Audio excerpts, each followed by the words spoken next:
Good morning to all of you. मेरा नाम आशीष कुमार है और मैं एनआईटी कॉलेज में असिस्टेंट प्रोफेसर का हूँ इलेक्ट्रिकल डिपार्टमेंट में।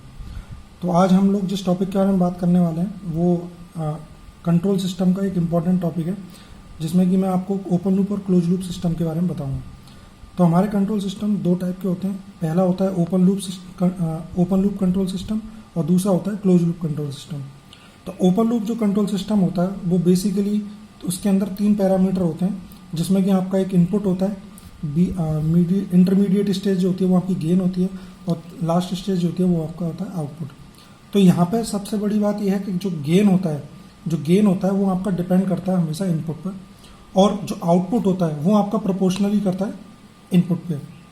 ठीक है, तो यहाँ पे मैंने लिखा भी है कि जैसे gain is depend upon input and output is proportional to the input.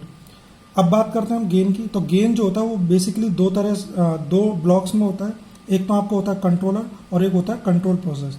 तो कंट्रोलर जो होता है उसके अंदर बेसिकली इनपुट आता है और जो कि हमें एक आउटपुट में सिग्नल प्रोवाइड कराता है, जिसको कि हम बोलते हैं एक्चुएटिंग सिग्नल। और जो ये एक्चुएटिंग सिग्नल है वो आपके कंट्रोल प्रोसेस को एज ए इनपुट काम करता है और आउटपुट में ये हमें आउटपुट देता है, जिसको कि हम डिनोट करते हैं CS के साथ। ठीक है, तो अगर मैं इसको लिखना चाहूँ कंट्रोल सिस्टम में तो हम इसको कैसे लिख सकते हैं। RS जो है जो बेसिकली मेरा क्या है इनपुट है, और GS जो है वो मेरा क्या है गेन है यहाँ पर, और CS मेरा क्या है आउटपुट। तो जो आउटपुट होगा CS वो मेरा क्या होगा GS और RS का मल्टीप्लिकेशन होगा। और अगर मुझे ट्रांसफर फंक्शन लिखना है तो ट्रांसफर फंक्शन बेसिकली मेरा क्या होता है CS अपॉन RS होता है, और CS अपॉन RS यहाँ पे इस इक्वेशन से अगर मैं निकालना चाहूँ तो GS के बराबर हो जाएगा। अगर मैं बात करूँ कंट्रोल सिस्टम की तो ये सिस्टम जो होते हैं वो थोड़े से स्टेबल सिस्टम होते हैं। इनकी जो स्टेबिलिटी होती है वो आपकी 1 होती है। क्यों? क्योंकि यहाँ पे जो CS और RS हैं वो दोनों क्या होते हैं आपस में बराबर होते हैं, जिसकी वजह से इसकी जो स्टेबिलिटी है वो 1 होती है। दूसरी बात, ये जो सिस्टम होते हैं ये एकदम सिंपल होते हैं और लो कॉस्ट होते हैं। लो कॉस्ट के अलावा ये आपके सिस्टम रिलायबल होते हैं। अगर यहाँ पे कोई प्रॉब्लम आती है सिस्टम में तो हम इसको ईजिली दूर कर सकते हैं इस सिस्टम से। अब बात करते हैं इसके एग्जाम्पल की। तो इसके एग्जाम्पल का सबसे बढ़िया एग्जाम्पल अगर हम लें तो इसका एग्जाम्पल है रेगुलेटेड फैन। यानी कि अगर हम यहाँ पे रेगुलेटर को थोड़ा बढ़ाएंगे 1 पॉइंट से 2 पॉइंट पे, उतना ही ये गेन इंक्रीज करेगा, करंट ज़्यादा होगी और पंखा ज़्यादा मूव करेगा। ठीक है, अब इसके बाद आते हैं दूसरे टाइप के, जो कि है आपका क्लोज लूप कंट्रोल सिस्टम।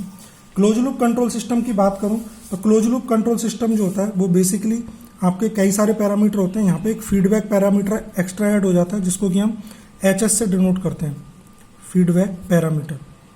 ठीक है,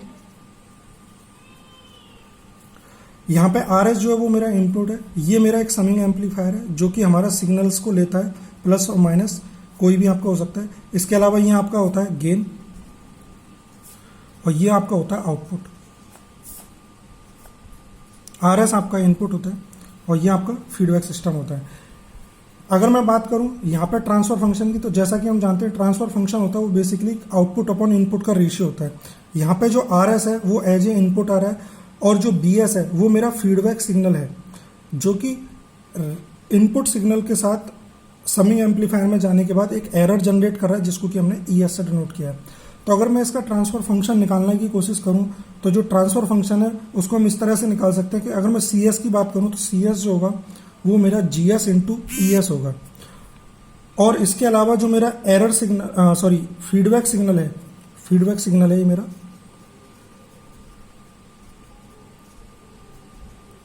फीडबैक सिग्नल जो है वो मेरा क्या होगा HS इंटू CS हो जाएगा। ठीक है, उसके बाद अगर मैं एरर सिग्नल की बात करूं ES, जिसको मैंने डिनोट किया है, ES जो होगा वो मेरा RS माइनस का BS हो जाएगा। क्योंकि यहाँ पे मैंने नेगेटिव साइन लिया है, क्योंकि ये एक तरीके का नेगेटिव फीडबैक सिग्नल है, इसलिए मैंने यहाँ पे साइन जो है नेगेटिव लिया है। अगर मैं इक्वेशन सेकंड से BS की वैल्यू अगर निकाल के इस थर्ड इक्वेशन में पुट करता हूँ तो ES जो आएगा वो मेरा RS माइनस का BS की वैल्यू यहाँ पे कितनी है HS इंटू CS है, तो यहाँ पे मैंने HS इंटू CS लिख दी, जिसको कि मैंने इक्वेशन 4th मान लिया। अब मैं इक्वेशन फर्स्ट से अगर मैं देखूं तो ES जो है वो मेरा कितना हो जाएगा CS अपॉन GS हो जाएगा। ES जो है मेरा CS अपॉन GS है, जिसको कि मैंने इक्वेशन 5 मान लिया। अगर मैं यहाँ से इक्वेशन 4th की बात करूं तो ES की जगह मैं यहाँ पे क्या लिख सकता हूँ CS अपॉन GS लिख सकता हूँ, और ये वाली इक्वेशन एज इट इज रहती। यानी कि R S minus H S into C S. अब मुझे सी एस की वैल्यू चाहिए तो मैं जी एस का इस पूरी इक्वेशन के साथ मल्टीप्लाई कर दूंगा। तो जी एस का जब इससे मल्टीप्लाई कर दूंगा R S into G S हो जाएगा माइनस का G S into H S into C S. ठीक है, अब मेरा यहाँ पे अगर मैं देखता हूँ तो यहाँ पे जो टर्म है मेरा सी एस का है और ये भी टर्म मेरा सी एस का है। तो इस टर्म को जब मैं इसके साथ ले आऊँगा तो यहाँ पे जो मेरी इक्वेशन बनेगी वो कुछ इस तरह से बनेगी कि C S plus G S into H S equal to C S, जो कि मेरा R S into G S के बराबर होगा। इन दोनों इक्वेशन से मैं सी एस कॉमन ले लूँगा तो मेरा बच जाएगा 1 plus G S into H S, जो कि मेरा किसके बराबर होगा, are S into G S के बराबर। अब मुझे क्या लेना है, ट्रांसफर फंक्शन निकालना है, जो कि क्या होता है C S into R S होता है। तो यहाँ पे मेरा सी एस है, यहाँ पे मेरा आर एस है, तो मैं C S upon R S का रेशियो क्या निकाल दूंगा, G S upon 1 plus G S into H S. ये बेसिकली किसके लिए, नेगेटिव फीडबैक सिस्टम के लिए, क्योंकि यहाँ पे हमने फीडबैक जो लिया वो नेगेटिव लिया। अगर यही चीज़ मैं पॉजिटिव में करता तो मेरा जो आउटपुट होता है यानी कि ट्रांसफर फंक्शन जो होता है C S upon R S, वो मेरा होता है G S upon 1 minus G S into H S. और ये मेरा किस तरह के सिस्टम के लिए होता है, पॉजिटिव फीडबैक सिस्टम के लिए। ठीक है, अब यहाँ पे मेन जो हम बात करते हैं क्लोज लूप ट्रांसफर फंक्शन की, तो ये अनस्टेबल सिस्टम होते हैं, क्योंकि इनमें जो हम यूज कर रहे हैं वो फीडबैक सिस्टम यूज कर रहे हैं, जो कि आपका हमेशा कंपेयर करता है इनपुट सिग्नल के साथ। उसके अलावा इनकी जो स्टेबिलिटी होती है वो 1 नहीं होती, इनकी जो स्टेबिलिटी होती है वो होती है 1 plus G S into H S होती है।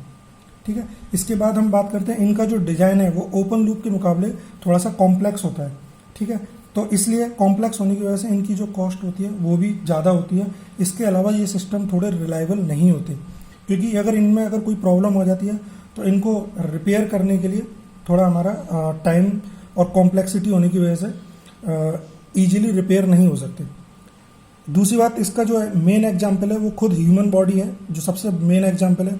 इसके अलावा हमने ऑटोमेटिक वॉशिंग मशीन भी इसका एक एग्जाम्पल हो सकता है, जो कि हमारा एज ए फीडबैक सिग्नल पे ही काम करता है। तो ये हमने आज बात करी क्लोज लूप ट्रांसफर फंक्शन और ओपन लूप ट्रांसफर फंक्शन के बारे में, और यहाँ पर हम इनके बारे में हमने इनकी प्रॉपर्टीज़ के बारे में जाना। तो थैंक यू सर।